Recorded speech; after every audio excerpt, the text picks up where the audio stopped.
السلام عليكم ورحمة الله وبركاته. عاملين ايه؟ يا رب تكونوا بخير. النهارده هنعمل مع بعض كيكة بالشوكولاتة اقتصادية جدا جدا جدا. من بيضة واحدة بس هنعمل كيكة بالشوكولاتة، والتزيين كمان اقتصادي حلو جدا جدا. بجد طعمها حلو جدا وهشة، وكمان ممكن تعمليها كمان في عيد ميلاد. انا معايا هنا كوباية سكر، وكوباية من اللبن، وبيضة، ونص كوباية من الزيت، وباكو بيكنج باودر، وكوباية ونص من الدقيق. تمام.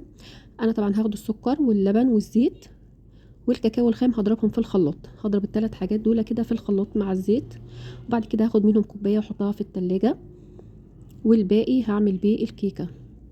بعد كده هحط على الباقي الخليط بيضه والفانيليا، وبعد كده هحطه في بوله وهنزل عليه كوبايه ونص من الدقيق، ومعاها باكو بيكنج باودر. كنت حاطه البيكنج باودر في الدقيق، وبعد كده بقلبهم لغايه ما اوصل للقوام المناسب. انا كنت مولعه الفرن قبلها ب5 دقايق قبل ما ادخل الصينيه.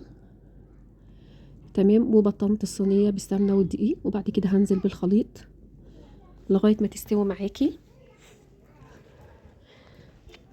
بجد حلوه جدا جدا، مش تاخد معاكي وقت. وبعد كده بعد ما استوت معايا بعملها كده بالخله علشان صوص الشوكولاته يدخل فيها. وبعد كده بطلع صوص الشوكولاته وبشربها بيه اللي انا عملته. بجد حلوه جدا جدا. يا رب تكون عجبتكم، ويا ريت لو عجبتكم لايك وشير.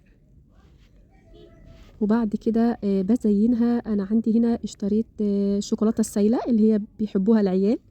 وبعد كده زينتها بيها. وعندي كمان كانت كام معلقه كده فرماسيل، وحطيت عليها صوص الشوكولاته السايله بطعم الفراوله او بطعم الشوكولاته البني. اي طعم انت بتحبيه بتلاقيها عند السوبر ماركت.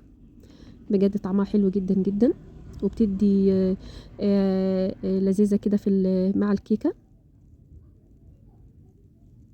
بجد حلوه خالص، والتزيين اقتصادي جدا جدا. ويا رب تكون عجبتكم. بجد تحفه وهشه. ان شاء الله باذن الله تجربوها وتعجبكم. ما تنسوش الاشتراك في القناه ولايك وشير لو عجبك الفيديو.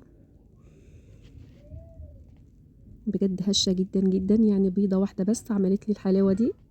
والسلام عليكم ورحمه الله وبركاته.